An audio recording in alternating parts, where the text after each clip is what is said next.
میں اللہ رب العزت ہم سے وہ کام لے جس سے اللہ تعالیٰ راضی ہو، اور ہمارا خاتمہ جو ہے وہ ایمان کے ساتھ ہو، اور ہمارے جو بچے ہیں وہ بہترین مسلمان ہوں اور بہترین پاکستانی ہوں اور بہترین انسان ہوں۔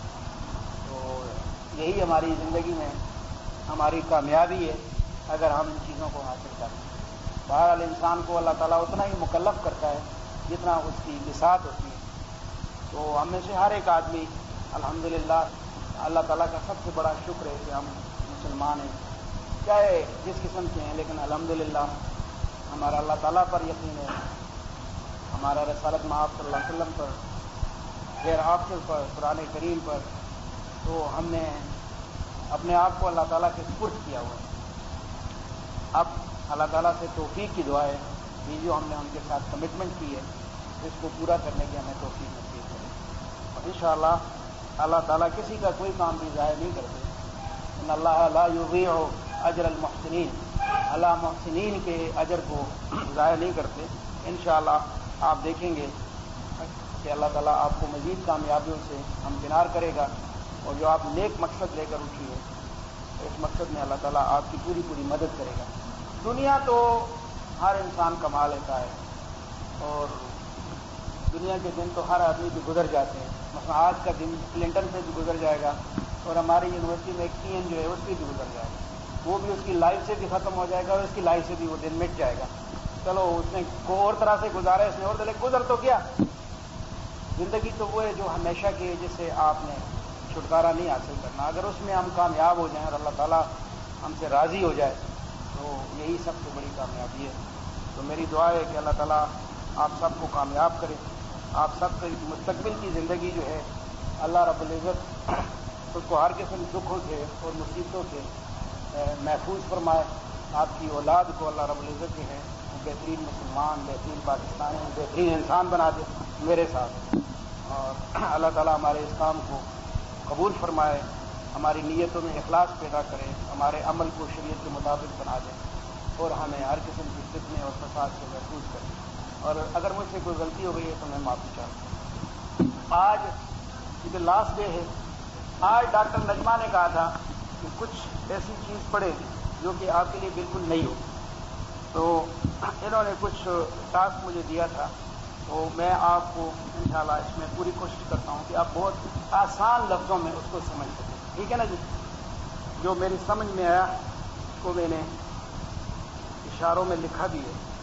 اچھا جی، جو چیز ہم نے پڑھنی ہے اس چیز کا تعلق جو ہے نہ تو فونیٹک سے ہے، علم الاصوات سے، نہ اس کا تعلق مارفالوجی سے، علم الصرف سے ہے، نہ اس کا تعلق سنٹیکس علم النحو سے ہے، اس کا تعلق سائنس آف ایلیکوینس اینڈ ریٹورک علم الفصاحہ اور بلاغہ سے، جس ٹاپک کو آج ہم نے پڑھنا ہے۔ اچھا جی، ڈاکٹر نجمہ نے یہ کہا تھا کہ کچھ ٹرمز ہم استعمال کرتے ہیں اور ان کو فریکوینٹلی ہم استعمال کرتے ہیں، لیکن صحیح طور پر ان ٹرمز کو آپس میں ڈفرینشیٹ کرنا یا ان کا صحیح جو مفہوم ہے وہ ہمیں سمجھ نہیں آتا۔ تو اگر تھوڑا بہت ہمیں اس سلسلے میں کچھ نالج دے دیا جائے تو یہ ہمارے لیے کافی مفید ہوگا۔ تو اس سلسلے میں میں نے ایک چھوٹا سا لیکچر دینا ہے۔ آج کا جو ہمارا ٹاپک ہے وہ ہے الحقیقہ والمجاز، حقیقت اور مجاز۔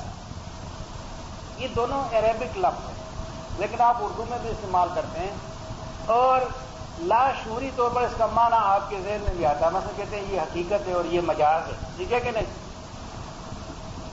آپ کہتے ہیں حقیقی خدا اور مجازی خدا، ٹھیک ہے کہ نہیں؟ آپ کسی نہ کسی شاعر میں اس لفظ کو استعمال کرتے ہیں۔ حقیقت کا مطلب ہوتا ہے ریئلٹی، اور مجاز کا مطلب یہ ہوتا ہے کہ جو ریئلٹی تو نہیں ہے لیکن that is permitted by reality. You understand? حقیقت ریئلٹی کو کہتے ہیں۔ کیا کس کو کہتے ہیں؟ ریئلٹی کو۔ مجاز جو ریئلٹی کا قائم مقام ہو جاتا ہے with its permission، ریئلٹی کی اجازت سے وہ مجاز ریئلٹی کی جگہ لے لیتا ہے. You understand?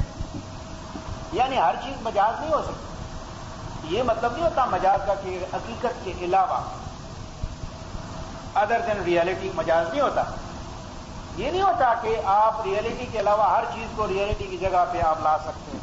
It can be successor of reality. No, صرف وہی چیز ریئلٹی کی سکسیسر ہو سکتی ہے جس کی اجازت خود ریئلٹی دیتی ہے. ریئلٹی دیتی ہے میں نہیں ہوں، لیکن میری جگہ یہ اگرچہ 100% کام نہیں کرے گا، لیکن چلو 70% آپ کا کام کر دے گا، 50% کر دے گا. تو ریئلٹی آپ کو اجازت دیتی ہے کہ میرے نہ ہوتے ہوئے آپ اس سے کام چلا لیں. یہ تو میں نے آپ کو لنگوسٹیکلی معنی بتایا حقیقت اور مجاز کا. ٹھیک ہے نا جی؟ اب یہ دو ٹرم فساد اور بلاغت میں استعمال ہوتے ہیں، الحقیقہ والمجاز. ہم نے ان کو فساد اور بلاغت کے ٹرم میں سمجھنا ہے کہ یہ ہے کیا چیز. اچھا، سب سے پہلے جس بات سے میں سٹارٹ لیتا ہوں وہ یہ ہے، حقیقت اور مجاز کا تعلق لفظ کے ساتھ نہیں ہوتا. لینگویج میں دو چیزیں ہوتی ہیں نا، ایک لفظ ہوتا ہے اور ایک معنی. لینگویج لفظ اور معنی کے مجموعہ کو کہتے ہیں. لفظ چھلکا ہے وہ پھینک دیتے ہیں، معنی آپ اپنے ذہن میں لے لیتے ہیں، لفظ اڑ جاتا ہے. آپ ایسا سمجھیں جیسے یہ پینٹس، اب پینٹس کے اوپر جو چھلکا ہے یہ لفظ ہے. پینٹس کو چھلکے اور اس کے اندر جو گودا آتا ہے دونوں کا نام ہے پینٹس. لیکن جب آپ پینٹس کو یوٹیلائز کرتی ہے تو آپ چھلکے کو پھینک دیتی ہیں اور جو گودا ہے اندر جو اس کا وہ نکال کر آپ کھاتی ہیں اور اس کو یوٹیلائز کرتی ہیں. تو لینگویج کا بھی یہی حساب ہوتا ہے کہ لینگویج ایک اس کا چھلکا ہوتا ہے اور وہ الفاظ، اور ایک اس چھلکے کے اندر جو چیز چھپی ہوتی ہے وہ ہے سیمینٹک، مفہوم اور معنی. وہ آپ کا برین لے لیتا ہے، وہ آپ کا برین لے لیتا ہے. پینٹس کا چھلکا جو ہے وہ ختم ہو جاتا ہے. You understand? اسی وجہ سے تو آپ نے دیکھا کہ ایک بہت بڑے عالم دین گزرے تھے، یہ امیر تیمور کے زمانے. امیر تیمور، یو نو امیر تیمور؟ کون سے امیر تیمور؟ لنگڑا تیمور. یہ ہلاکو خان کا پوتا تھا. بعد میں یہ پوری فیملی مسلمان ہوئی اور ان کی حکومت جو ہے آج کل یہ جو ایشین اسٹیٹس ہیں رشیا کی، یہ پوری اسٹیٹس ان کے انڈر تھی، including Afghanistan, including Pakistan, including India, including Bangladesh, including Burma اور انکلوڈنگ سری لنکا. آپ بتائیں کتنی بڑی حکومت ہے. امیر تیمور کئی دفعہ لاہور آیا. مطلب ہے کہ اس کا پایا تخت جو تھا وہ تو افغانستان میں تھا، لیکن یہ ہے کہ لاہور بھی آیا کیونکہ حکومت تو اس کی تھی. دلی بھی کئی دفعہ گیا. تو امیر تیمور کے زمانے میں دو بڑے عالم گزرے ہیں. ایک کا نام تھا السید السند الشریف اور دوسرا تھا سعد الدین التفتازانی. یہ دو بڑے اسکالر تھے جو امیر تیمور کے ساتھ رہتے تھے. یہ تھیالوجین تھا جس کو آپ اسکالسٹک جس کو کہتے ہیں، یعنی یہ دینی علوم کا ماہر تھا. اینڈ سید سند الشریف یہ تھیالوجین کام تھا لیکن لاجیشین اور فلاسفر زیادہ، یعنی علوم عقلیہ کا ماہر تھا اور یہ علوم نقلیہ کا ماہر تھا. یہ علوم نقلیہ کا ماہر تھا اور یہ علوم عقلیہ کا ماہر تھا. یہ فلسفہ اور منطق کا بہت بڑا ٹاپ کا اسکالر تھا. تو یہ دونوں، میں آپ کو لفظ اور معنی کا بتا رہا ہوں. لفظ جو ہے نا یہ چھلکا ہوتا ہے، اصل چیز معنی ہوتا ہے. وہ معنی ہی افیکٹ کرتا ہے آپ کو، آپ کے برین کو. آپ کی سائیکالوجی اسٹارٹ معنی سے ہوتی ہے، لفظ سے نہیں ہوتی. لفظ تو ہوا میں اڑ جاتا ہے. You understand? ہاں، لفظ کو مطلب بھی پھینکنا ہوتا ہے، لیکن اس میں جب آپ پھینکتے ہیں نا لفظ کو تو اس میں آپ معنی کو بھی پھینکتے ہیں. تو آپ کا برین جو ہے نا وہ چھلکے کو پھینک دیتا ہے اور معنی کو اپنے اندر ایبزارب کر لیتا ہے. پھر اس کے بعد آپ کو ایکشن کرتے ہیں، ری ایکشن کرتے ہیں، کیا کچھ کرتے ہیں. سالوں تک اس کا ایفیکٹ آپ کے ذہن میں رہتا ہے اور کیا کچھ کرتے ہیں. تو سارا چکر معنی کا ہے. ٹھیک ہے کہ نہیں؟ تو یہ دو، ایک جس کو آپ کہیں گے تھیالوجین اور دوسرا جو تھا وہ لاجیشین تھا یا فلاسفر تھا. اس زمانے میں ایک آدمی بیمار ہوا اور یہ دونوں اس پہ اکٹھے ہو گئے. مطلب اس طرح آدمی بیمار کرسی کے لیے جاتا ہے تو پہلے سعد الدین تفتزانی گیا، اور سعد الدین تفتزانی چونکہ تھیالوجین تھا تو اس نے سورہ یاسین پڑھنی شروع کی، سورہ ملک پڑھنی، جو ریچولس ہوتے ہیں، اور بیمار آدمی.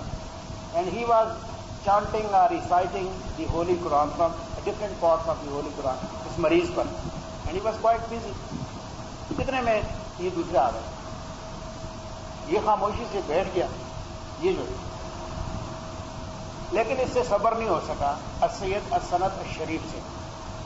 شرافت کا اظہار نہیں کر سکا، شر اور آفت کا اظہار کیسے؟ ٹھیک ہے، کیونکہ اس نے سعد الدین تفتزانی کو کہا هذا مریض، سمجھتی ہیں نا، واٹ از دس؟ دس از اے پیشن. هذا يحتاج الى الدواء. کیا مطلب؟ he needs medicine. الدواء تذهب الى جسمه وتؤثر فيه، تاکہ وہ اس کے جسم میں جائے اور کچھ افیکٹ کرے. وانت تقرأ القرآن وهذه الفاظ والالفاظ اذا تتلفظ فتتلاشى. آپ اس پر قرآن کو ریسائٹ کر رہے ہیں، وہ قرآن تو الفاظ ہیں جو آپ پڑھ رہے ہیں، اور الفاظ جب پڑھے جاتے ہیں وہ اڑ جاتے ہیں. اس کو کیا ہو رہا ہے؟ سعد الدین تفتزانی نے جب قرآن کو ریسائٹ کر لیا تو اس کو ڈائریکٹلی کوئی جواب نہیں دیا، بلکہ کسی اور بات کو اپنے سامنے رکھ کر اس کو کچھ دو چار سخت سنا دی السید السند کو، یعنی بد اخلاقی کا الفاظ میں مظاہرہ کر دیا. سند جو ہے وہ بگڑ گیا، السید السند الشریف بگڑ گیا. سعد الدین تفتزانی کا لماذا انت غضبان؟ Why are you angry؟ کیا ہوا آپ کو؟ انت اہنتنی، آپ نے میری انسلٹ کر دی. انا ما قلت شيئا، میں نے تو کچھ بھی نہیں کہا. الالفاظ اذا تتلفظ فتتلاشى، الفاظ جب بولے جاتے ہیں اڑ جاتے ہیں. آپ کو کیا ہوا؟ میں نے کوئی آپ کو برچھا مارا؟ اس کے بعد اس نے کہا کہ دیکھو بات سنو، آپ لاجک چلاتے ہیں اور فلسفہ چلاتے ہیں، میری بات سنو. الفاظ کے اندر تاثیر ہوتی ہے. جب میرے خبیث کلمات، یہ گالی یا جو بد اخلاقی کے کلمات ہیں، یہ آپ میں اثر انداز ہوتے ہیں، اللہ تعالیٰ کی مبارک کلام جیسا نہیں رکھتے. اگر آپ برے کلمات کو افیکٹو سمجھتے ہو تو اچھے کلمات جو اللہ تعالیٰ کے کلمات ہیں وہ افیکٹو نہیں ہو سکتے، اس سے کوئی جواب نہ بنا. بات یہ ہے کہ الفاظ جو ہیں اثر رکھتے ہیں. اس لیے ایک شاعر کہتا ہے جراحات السنان لها التیام ولا یلتام ما جرح اللسان.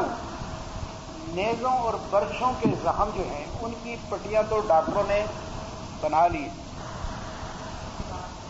لیکن جب زبان زخم لگاتی ہے اس کی پٹی ابھی تک کسی نے بھی نہیں بنا سکتی. ٹھیک ہے کہ نہیں؟ ایک ایک آدمی آپ کو کچھ تکلیف دے دیتا ہے، فزیکل تکلیف ہو جاتی ہے، وہ آپ بھول بھی جاتے ہیں، ارے یہ کوئی غلطی سے ہو گیا کیا ہوا. لیکن اگر کوئی آدمی کہیں آپ کی بےزتی کر دیتا ہے نا، بد اخلاقی کر دیتا ہے نا، وہ 1000 دفعہ اپنے آپ کو آپ کے سامنے کرے، آپ کو وہ چیز آپ کے ذہن میں رہتی ہے، لاشعور میں وہ چیز زندہ رہتی ہے. نہیں، وہ آپ کے ذہن میں رہتی ہے. بالکل صحیح. کلمہ کا مطلب ہی زخمی کرنا ہے. اور میری بات کی آپ تائید کرتے ہیں، ٹھیک ہے نا. اور میں نے کہا کہ لفظ کو کلمہ اس لیے کہتے ہیں کہ اس میں معنی ہوتا ہے، ورنہ معنی نہ ہو تو وہ صرف لفظ ہوتا ہے. You understand? کلمہ اور لفظ کا میں نے آپ کو فرق بتایا تھا. یہی فرق ہے کہ کلمہ وہ لفظ ہوتا ہے جس کا معنی ہو، اور لفظ جو ہے وہ جو منہ سے آپ پھینکتے ہیں. تو آپ جو ڈیڈ سٹون پھینکتے ہیں اس کو بھی لفظ کہہ سکتے ہیں. جو کھجور کی گٹلی پھینکتے ہیں اس کو بھی آپ لفظ کہتے ہیں، منہ سے جو پھینکتے ہیں. آپ کہتے ہیں عقل تو تمر و لفظ تو نواز، میں نے کھجور کا یہ گٹلی کو باہر پھینک دیا. ٹھیک ہے نا جی؟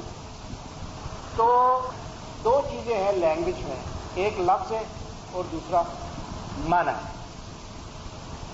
یہ بات سمجھ آ گئی؟ اب دوسری بات جو میں آپ کو کہہ رہا ہوں، لفظ کے ایک معنی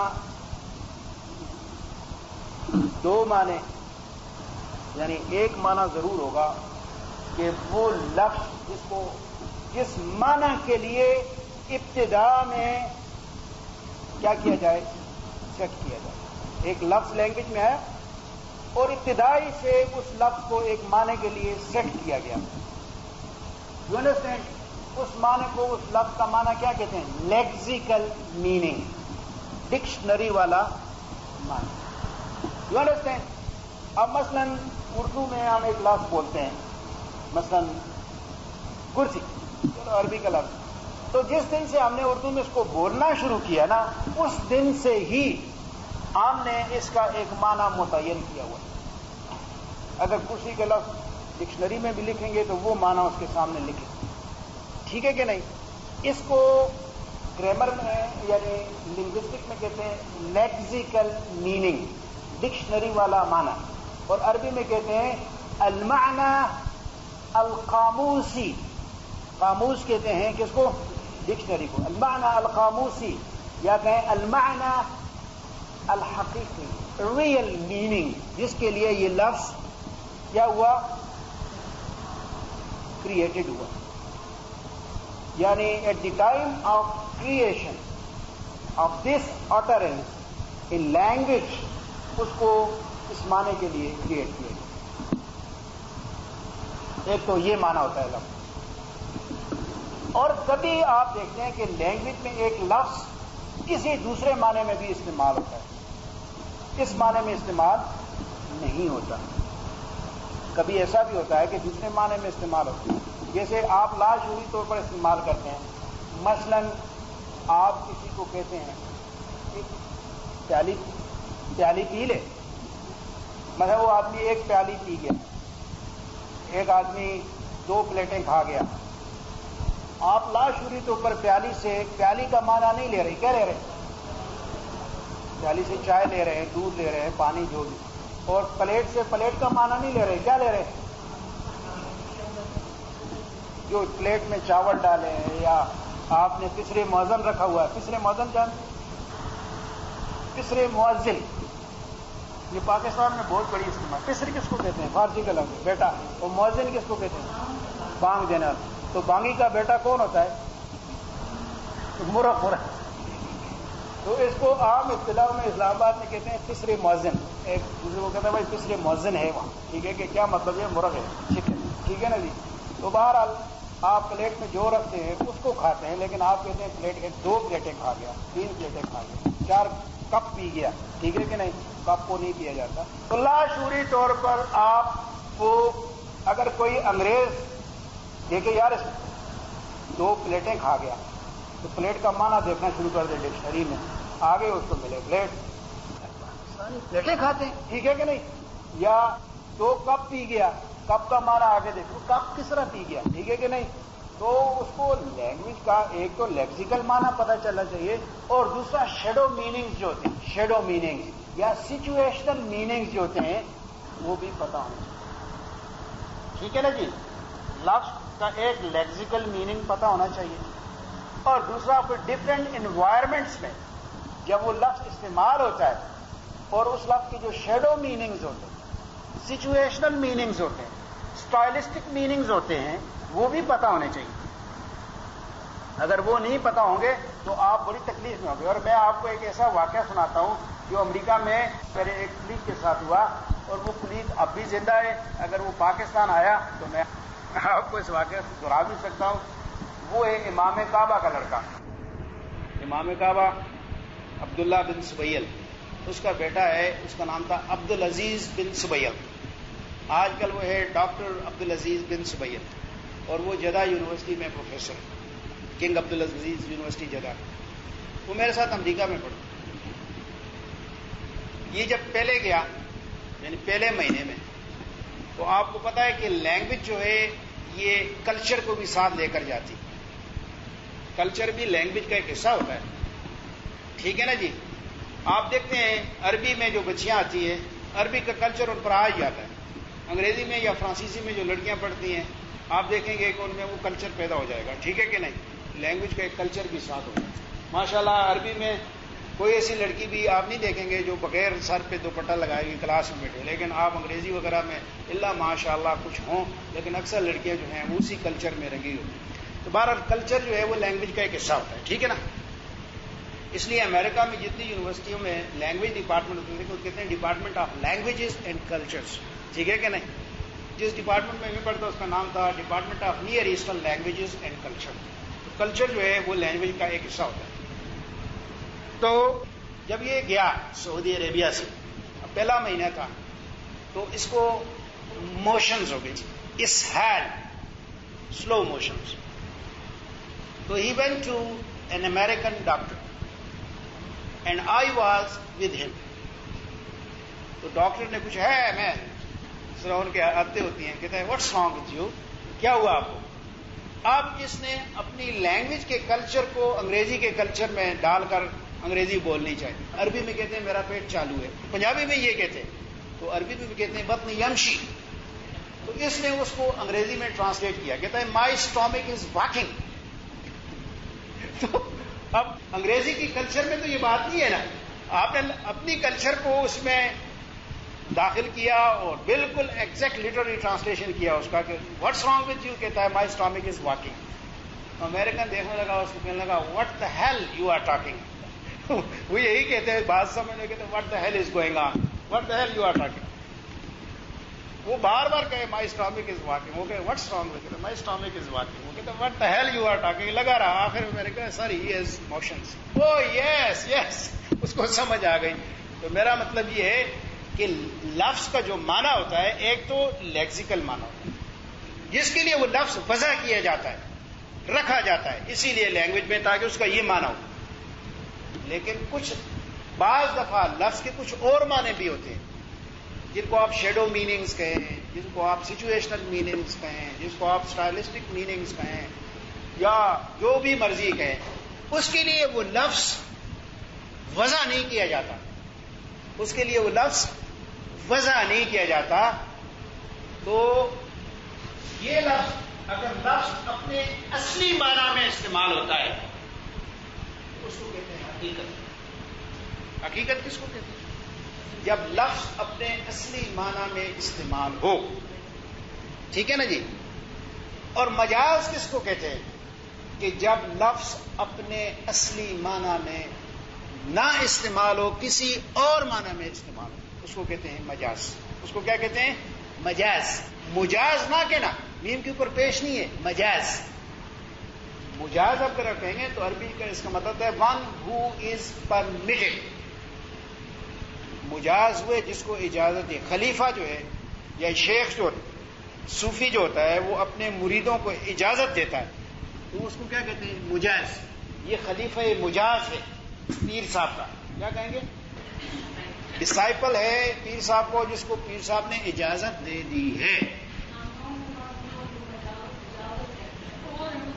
وہ مجاور ہے۔ مجاور کا مطلب ہوتا ہے جو ہر وقت خانقاہ کے ساتھ رہتا ہے، پڑوسی۔ جار کا مطلب جار سے، اچھا اگر گھر بھی جاتا ہے تو پھر اس کو خانقاہ کھینچ کر واپس، کیونکہ وہ مزے تو گھر میں نہیں ہوتے، ٹھیک ہے کہ نہیں، تو پھر خانقاہ اسے لے آتی ہے، اس کو مجاور کہتے ہیں۔ یہ ہے مجاز۔ میم کے اوپر پیش پڑیں گے تو اس کا مطلب ہوتا ہے one who is given permission, وہ جس کو اجازت دے دی گئی۔ تو خلیفہ مجاز یعنی سکسیسر ہے، لیکن خود نہیں سکسیسر بنا، اس کو باقاعدہ سکسیسر بننے کی اجازت پیر صاحب کی طرف سے ملی ہوئی ہے، ٹھیک ہے کہ نہیں۔ لیکن یہ ہے مجاز۔ تو حقیقت اور مجاز کیا ہوتے ہیں؟ حقیقت لفظ کا، کلمے کا اپنے اصلی معنی میں استعمال ہونا، اس کو کیا کہتے ہیں؟ آپ کہتے ہیں فی الکلام حقیقہ، اس کلام میں حقیقت ہے۔ کیا مطلب؟ اس کا ہر لفظ اپنے اصلی معنی میں استعمال ہوا ہے۔ اگر آپ بلاغت میں کہیں گے نا کہ کلام میں حقیقت ہے، تو بلاغت کا یہی مطلب ہوگا کہ اس کلام کا ہر لفظ اپنے اصلی معنی میں استعمال ہوا ہے، جس معنی کے لیے لفظ وضع کیا گیا تھا اسی معنی میں یہ لفظ استعمال ہوا۔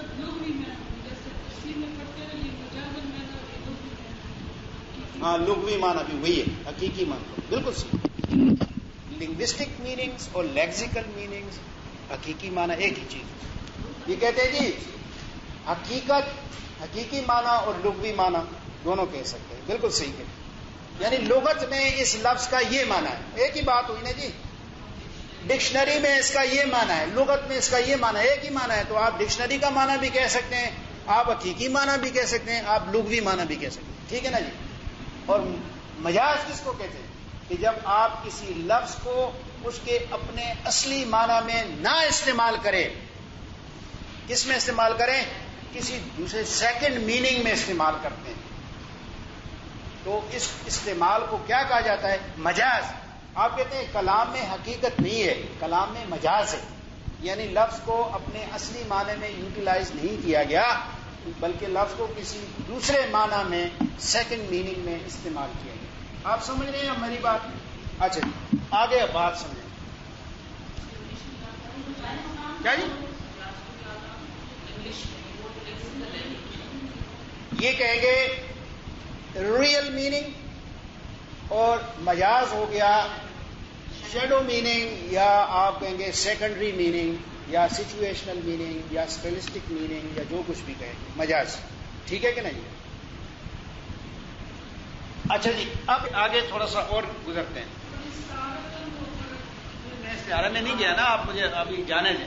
آپ کو صرف اتنا فرق سمجھے کہ لینگویج ایک لفظ ہوتا ہے اور ایک معنی ہوتا ہے.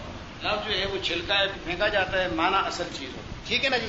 پھر دوسری بات آپ نے یہ پڑھی کہ جب بلاغت میں کہتے ہیں کہ اس لفظ میں حقیقت ہے، اس لفظ میں مجاز ہے، یا اس کلام میں حقیقت ہے، اس کلام میں مجاز ہے، تو اس کا کیا معنی ہوتا ہے؟ اس کا معنی یہ ہوتا ہے کہ یہ لفظ جو ہے اپنے اصلی معنی میں استعمال ہوا ہے. جب آپ لفظ کو اپنے اصلی معنی میں استعمال کرتے ہیں تو اس کو حقیقت کہتے ہیں، اور جب آپ لفظ کو اصلی معنی سے لا کر دوسرے کسی معنی میں استعمال کرتے ہیں تو اس کو کیا کہتے ہیں؟ مجاز.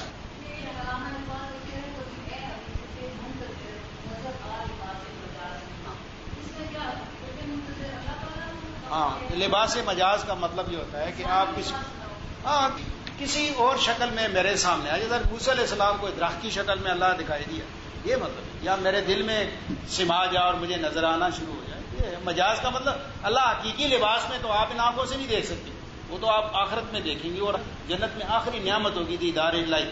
ٹھیک ہے کہ نہیں؟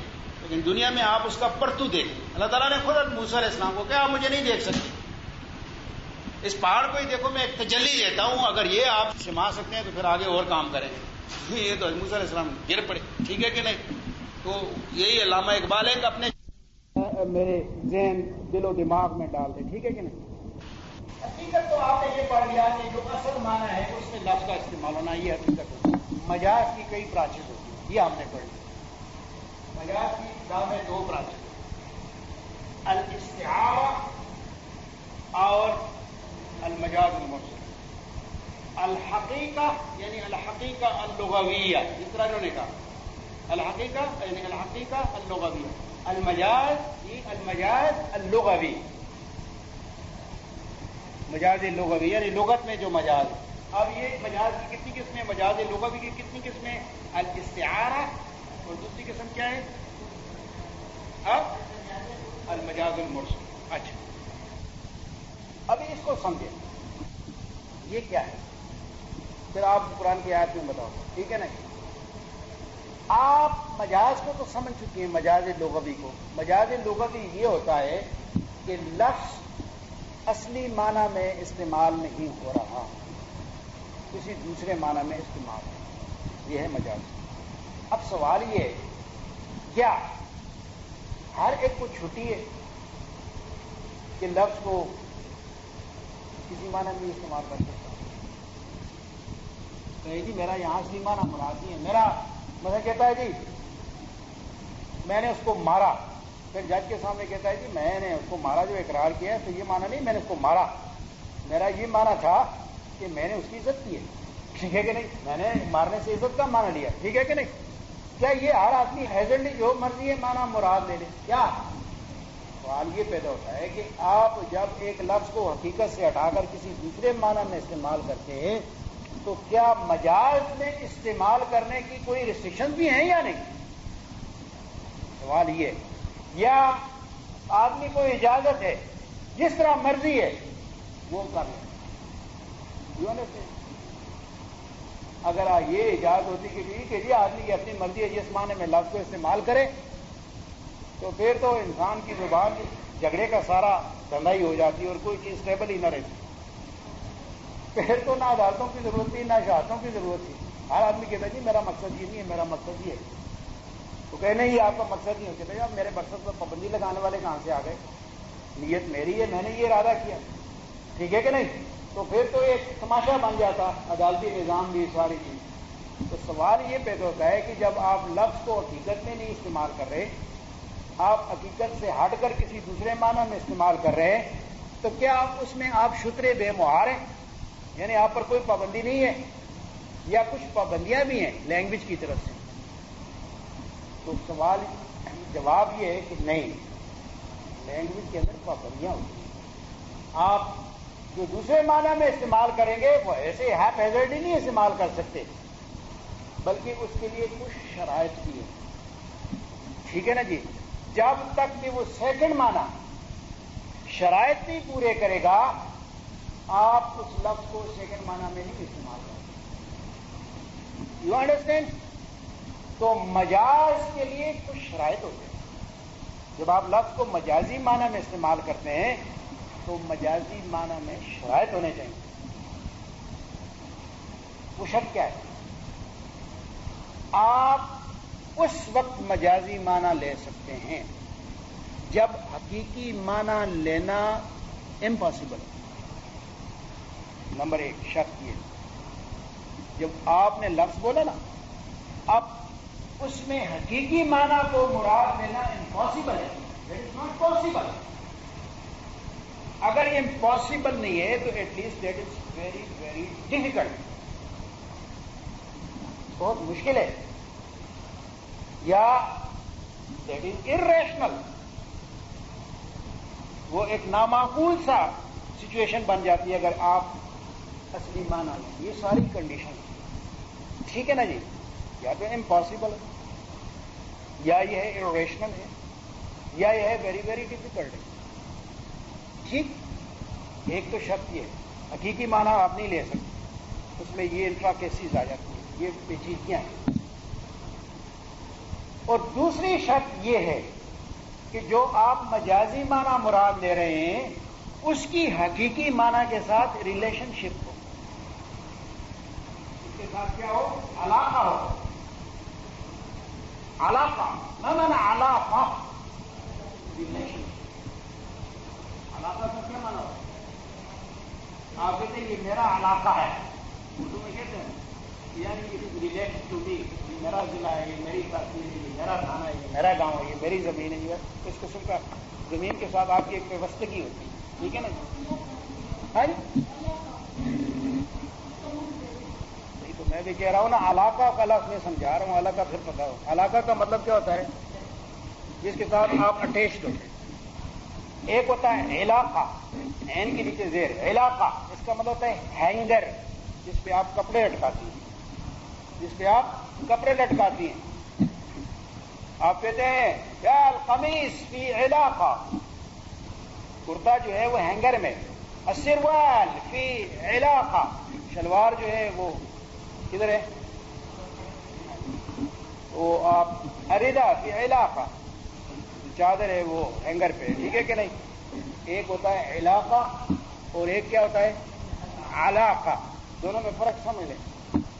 تو مجاز جو ہے مجازی معنی، اس کی ریلیشن شپ ہونی چاہیے کس کے ساتھ؟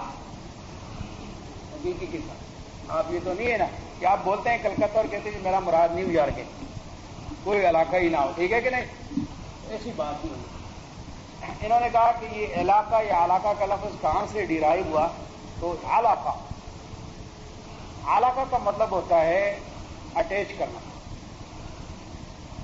اس لیے جو ایمبریو ہوتا ہے جس سے انسان پیدا ہوتا ہے اور جو ماں کی ووم کے ساتھ لٹکتا ہے تو پھر ووم میں پلتا ہے اور پھر انسان بنتا ہے، اس کو اللہ تعالیٰ فرماتے ہیں علق. یہ آج آپ کا سائنس معلوم کر رہا ہے.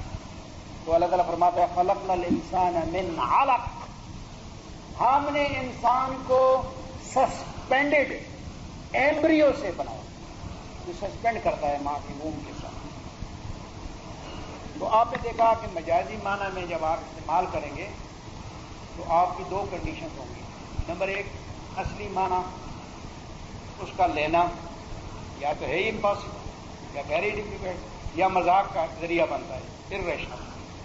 دوسری شرط کیا ہے کہ جو مجازی معنی آپ مراد رہے ہیں اس کا اصلی معنی کے ساتھ کیا ہو، ریلیشن شپ. وہ کیا ہو، ایک کو کہتے ہیں استعارہ اور دوسرے کو کہتے ہیں المجاز المرسل. یہاں ہم نے بات چھوڑی وہ یہ تھی کہ حقیقی معنی کو چھوڑ کر جب آپ دوسرا معنی لے رہے ہیں تو ایک تو یہ ہے کہ حقیقی معنی لینا امپاسبل ہے، irrational ہے یا ویری ڈیفیکلٹ. دوسرا یہ ہے کہ جو دوسرا معنی آپ مراد دے رہے ہیں وہ آپ ہیزرڈلی نہیں لے سکتے، بلکہ اس دوسرے معنی کا ریلیشن شپ ہو کس کے ساتھ، حقیقی معنی کے ساتھ. ریلیشن شپ کو کہتے ہیں علاقہ. کیا کہتے ہیں، علاقہ. اور علاقہ کہتے ہیں ہینگر کو جس میں آپ کپڑے لٹکاتے ہیں. اب دوسرے معنی کا پہلے معنی کے ساتھ اگر ریلیشن شپ ریزیمبلنس کا ہے، اگر اس کے ساتھ جو ریلیشن شپ ہے دوسرے معنی کا پہلے معنی کے ساتھ وہ تشبیہ کا ہے، ریزیمبلنس کا ہے، تو پھر یہ مجاز اس کو استعارہ کہتے ہیں. استعارے میں کون سا ریلیشن شپ ہوتا ہے، دوسرے معنی میں اور پہلے معنی میں. اور اگر دوسرے معنی کا پہلے معنی کے ساتھ حقیقی معنی کے ساتھ جو ریلیشن شپ ہے وہ تشبیہ کے علاوہ کسی اور چیز کا ہے، تشبیہ نہیں ہے، تشبیہ کے علاوہ کوئی اور ریلیشن شپ ہے. مثلا اصل معنی جو ہے وہ کل ہے اور جو آپ دوسرا معنی لے رہے ہیں وہ اس کا جز بنتا ہے، یعنی کلیت اور جزیت کا تعلق ہے. یا اصل معنی جو ہے وہ محل ہے اور جو دوسرا معنی لے رہے ہیں وہ اس کے اندر حال ہے. یا جو اصل معنی ہے وہ سبب ہے اور جو دوسرا معنی لے رہے ہیں وہ اس کا مسبب ہے. یا جو اصل معنی آپ لے رہے ہیں وہ معلول ہے اور جو دوسرا معنی لے رہے ہیں وہ اس کی علت ہے. اگر اس قسم کا تعلقات ہیں کسی طرح سے، یعنی تشبیہ کے علاوہ کوئی اور تعلق ہے، تو پھر وہ مجاز مرسل ہے. پھر وہ مجاز کیا ہوتا ہے، مجاز مرسل ہوتا ہے. ابھی میں مثالیں دوں گا تو آپ کو سمجھ آئے گی، لیکن آپ بیسک فرق سمجھیں. تشبیہ بھی مجاز لغوی ہے نا، ساری استعارہ بھی مجاز لغوی ہے، استعارہ بھی مجاز لغوی ہے اور مجاز مرسل بھی مجاز لغوی ہے. تو مجاز لغوی کی دو قسمیں ہیں، ایک ہے استعارہ اور دوسرا ہے مجاز مرسل. مجاز لغوی کو آپ استعارہ کس وقت کہیں گے، جب دوسرے معنی میں اور اصلی معنی میں جو ریلیشن شپ ہے وہ کیا ہو، تشبیہ والا. اور اگر دوسرے معنی میں اور پہلے معنی میں جو ریلیشن شپ ہے وہ تشبیہ کے علاوہ کسی اور چیز کا ہے، تو پھر وہ مجاز لغوی جو ہے وہ مجاز مرسل ہے. وہ کیا ہے، مجاز مرسل ہے. ابھی دیکھیں دو آیتیں میں بتاتا ہوں. ایک میں استعارہ ہے قرآن کریم میں اور دوسری آیت ہے جس میں مجاز مرسل ہے. اب مثلا دیکھیں ایک آیت ہے لَقَدْ جَاءَكُم مِّنَ اللَّهِ نُورٌ وَكِتَابٌ مُّبِينٌ. اب ایک دوسری آیت ہے وَجَعَلُوا أَصَابِعَهُمْ فِي آذَانِهِمْ مِنَ الصَّوَاعِقِ حَذَرَ الْمَوْتِ. یہ سورہ بقرہ کی آیت ہے اور یہ پتہ نہیں کون سی کس صورت میں ہے. لقد جاءکم میں سورہ نور میں یا کسی صورت میں. یہ دو آیتیں ہیں قرآن کریم کی. آپ لقد جاءکم من اللہ نور وکتاب مبین. اور دوسری آیت ہے وَجَعَلُوا أَصَابِعَهُمْ فِي آذَانِهِمْ مِنَ الصَّوَاعِقِ حَذَرَ الْمَوْتِ. یہ میں نے سرکل کیے لفظ آپ کے سامنے. یہ جو انسرکلڈ لفظ ہے پہلی آیت کا، اس سے معنی حقیقی مراد نہیں ہے، بلکہ اس سے معنی مجازی مراد ہے، لیکن وہ استعارہ ہے۔ اور یہ دوسری آیت میں جو دو لفظ میں نے انسرکٹ کیے ہیں، ان سے مراد بھی معنی حقیقی نہیں ہے، بلکہ ان سے مراد بھی معنی مجازی ہے، لیکن مجازی مرسل۔ اصابعہم فی آذانہم من الصواعق حذر الموت۔ پہلی آیت کی طرف میں جاتا ہوں۔ یہ لفظ میں نے آپ کو خاص پہلے بتایا ہوا تھا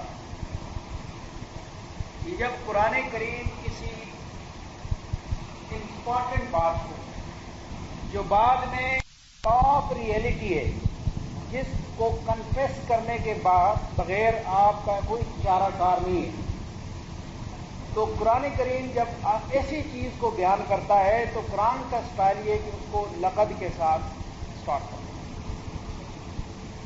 یعنی اسٹریس تو اور کے طریقے بھی ہیں، نہ بھی ہے، لام بھی ہے، قسم بھی ہے، لیکن یہ جو لفظ ہے نا لقد، یہ قرآن کا سٹائل ہے کہ اس کے بعد ٹاپ ریئلٹی کو، جس کو کنفیس کرنا پوری انسانیت کے لیے ضروری ہوتا ہے، اس کے بغیر کوئی چیز، یا وہ ایسی ریئلٹی ہے جو آپ کی ڈسکشن کا سبب بن سکتی ہے، اس میں آپ ڈسکشنز کرتے ہیں اور ایک اختلاف رائے یہ وہ لطم بطم کر سکتے ہیں، ٹھیک ہے نا جی۔ اب دیکھیں کافی آیتیں جسے اللہ تعالیٰ فرماتا ہے لقد کرمنا بنی آدم، یہ ایک ٹاپ ریئلٹی ہے۔ لقد من اللہ علی المؤمنین اذ بعث فیہم رسولا لقد جاءکم من اللہ نور وکتاب مبین۔ ہاں یس، لقد جاءکم رسول من انفسکم۔ اور اسی طرح اور بھی کئی آیات ہیں قرآن کریم میں جو لقد کے لفظ سے شروع ہوتی ہے۔ لقد نصرکم اللہ فی مواطن کثیرۃ ویوم حنین اذ اعجبتکم کثرتکم وضاقت علیکم الارض بما رحبت ثم ولیتم مدبرین۔ لقد اخذ اللہ میثاق النبیین۔ آپ دیکھیں لقد کا لفظ کافی آیات میں آتا ہے، اور اس کے بعد جو بھی انفارمیشن ہے وہ ٹاپ ریئلٹی ہے۔ اب یہاں جو لفظ ہے نور، اس کا ایک اپنا اصلی معنی ہے، اور اس کا اصلی معنی کیا ہے نور کا؟ لائٹ۔ نور کا اصلی معنی کیا ہے؟ لائٹ، نور، نور وہ لائٹ جو کہ ریفلیکٹ ہو کر آپ تک پہنچتی ہے۔ نور وہ لائٹ ہے جو کہ ریفلیکٹ ہو کر آپ تک پہنچتی ہے، اور ضیا وہ لائٹ ہے جو کہ خود سورس سے آتی ہے۔ وَجَعَلَ الشَّمْسَ ضِيَاءً وَالْقَمَرَ نُورًا، اللہ نے سورج کو ضیاء بنایا، لائٹ خود دیتا ہے۔ سورج ایک ایسا پلینٹ ہے جو کسی اور چیز سے لائٹ نہیں لیتا، بلکہ وہ لائٹ خود بھیجتا ہے۔ آپ کی پوری زندگی جو ہے سورج پہ ڈیپینڈ کرتی ہے۔ آپ کی گلیکسی کی زندگی جو ہے نظام شمسی میں سورج پہ ڈیپینڈ کرتی ہے۔ آج سورج ڈیڈ ہو جائے سب کچھ ختم ہو جائے گا، ٹھیک ہے نا۔ اللہ تعالیٰ قیامت کو بتاتے ہیں تو کہتے ہیں کہ نظام شمسی کا پہلا پلینٹ جو ڈسٹرب ہوگا وہ سورج ہے۔ اذا الشمس کوورت، جب سورج کورڈ کر دیا جائے گا یہ بے جان ہو کر لڑک جائے گا ایک طرف، اس کے جو ہیلینیم گیسز یا جو باقی گیسز ہیں وہ جل کر ختم ہوں گی، تو ایک بے جان جسم جو ہے وہ ایک طرف لڑک جائے گا، اور یہ پھر آپ کی نظام شمسی کا، آپ کے پلینٹ کی تباہی ہے، ٹھیک ہے نا جی۔ اور اللہ تعالیٰ فرماتے ہیں کہ ہم نے چاند کو نور بنایا، تو چاند کے اندر خود روشنی نہیں ہوتی، سورج کی روشنی ریفلیکٹ ہوتی ہے چاند پہ، اور باقی جتنے ستارے بھی ہیں ان کی بھی نور ہی ہے، وہ بھی ریفلیکٹ کرتے ہیں وہ سورج کی لائٹ کو، یو انڈرسٹینڈ۔ تو نور اس لائٹ کو کہا جاتا ہے جو کسی سورس سے آتی ہے اس پہ، اور وہاں سے پھر وہ ٹرانسفر ہوتی ہے آپ تک، یو انڈرسٹینڈ۔ اس لیے اللہ تعالیٰ فرماتا ہے اذا الشمس کوورت، جب سورج کورڈ ہو جائے گا، ختم، ڈھانپ دیا جائے گا۔ والنجوم انکدرت، اور سورج کے کورڈ ہونے کے بعد ستارے دھندلا جائیں گے، ان کو ریفلیکشن نہیں ہوگی، ختم ہو جائے گی، ان کی لائٹ نہیں ہوگی، ان کو سورج کی لائٹ نہیں پڑے گی۔ اچھا جی، تو نور کہتے ہیں لائٹ، اس کا اصل معنی کیا ہے؟ Light, LIGH، light. اب یہاں قرآن کریم میں نور اصلی معنی میں استعمال نہیں ہوا. ٹھیک ہے، اس کی وجہ یہ ہے کہ یہ لفظ جاء جو ہے نا، یہ آپ کو بتا رہا ہے کہ یہاں اصلی معنی نہیں مراد ہو سکتا. جاء ما معنی جاء؟ He came. یہ وہ ایکشن ہے جو انٹینشن سے ہوتا ہے. یہ اس کا تعلق انسان کے ساتھ ہے یا لیونگ لائف کے ساتھ. You understand? جاء، جاء کا مطلب ہوتا ہے آنا.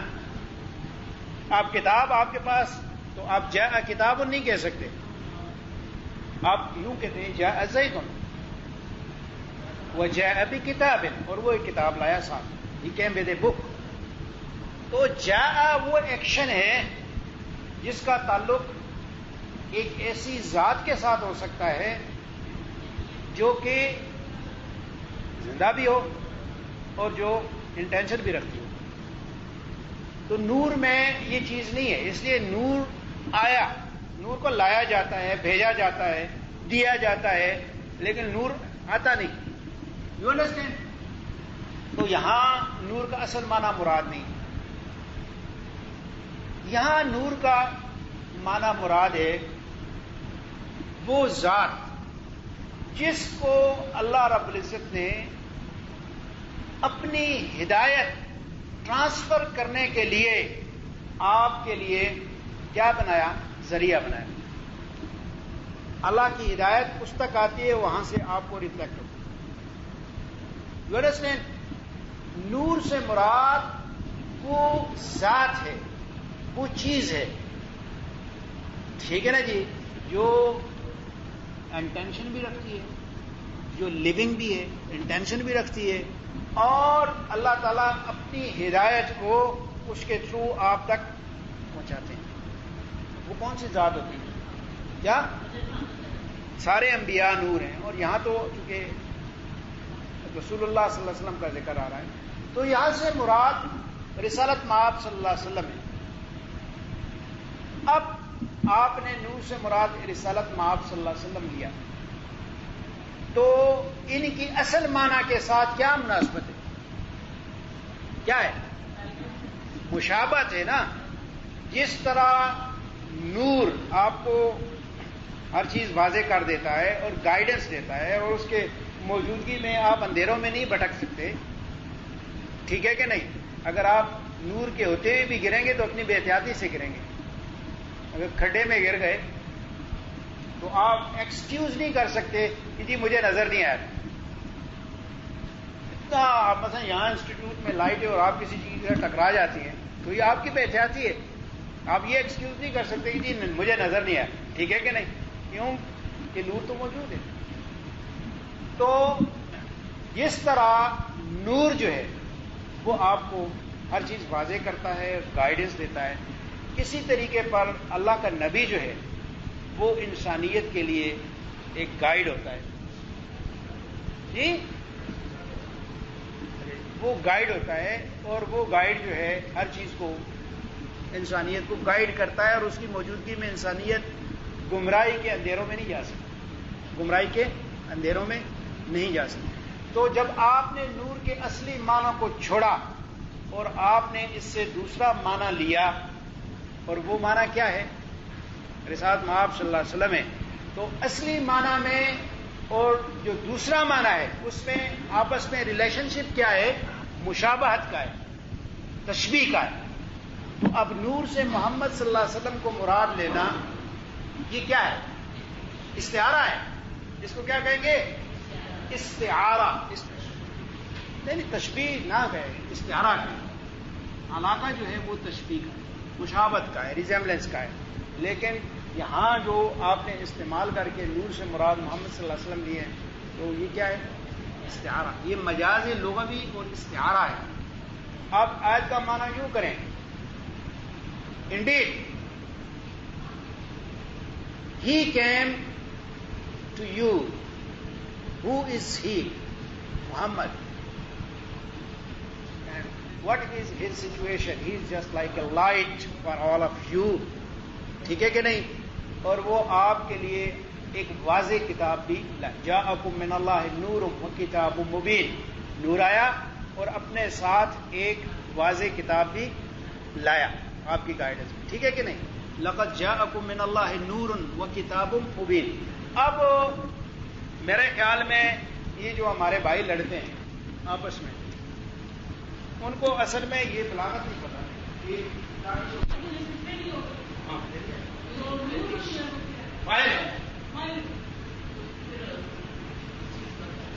جا کا فائل ہے نا. کون آیا؟ نور آیا. نور تو نہیں آتا. کون آیا؟ محمد صلی اللہ علیہ وسلم آئے جو نور. اب آپ رسول اللہ صلی اللہ علیہ وسلم، اب یہ دو مسلمانوں کے گروہ آپس میں جڑتے ہیں، آپ نور ہیں یا بشر؟ ٹھیک ہے نا جی. آپ صلی اللہ علیہ وسلم کو استعارتاً نور بھی کہہ سکتے ہیں، لیکن حقیقتاً آپ بشر ہیں، تو آپ بشر بھی کہتے ہیں. یہ جڑنے کی بات کیا ہے؟ مجھے یہ بتائیں. انا بشر مسلم اور لقد جا، دونوں اللہ تعالیٰ نے فرمایا، بشر بھی کہا اور نور بھی کہا. میٹر استعارتاً آپ نور ہیں، حقیقتاً آپ بشر. یہ ہے نا کہ میں اینجلز نہیں ہوں. آپ نے اینجلز کے ساتھ ریلیشن شپ کی وجہ سے کنفائنمنٹ کی ہے کہ میں اینجل نہیں ہوں، فرشتہ نہیں ہوں. وہ آپ کا خیال ہے کہ اوپر سے فرشتہ ہی رسول بن کر آتا ہے، وہ نہیں. ٹھیک ہے نہیں؟ یہ صرف اور صرف وربل کنفلکٹ ہے ان دونوں میں، اور جہالت کی وجہ سے. You understand?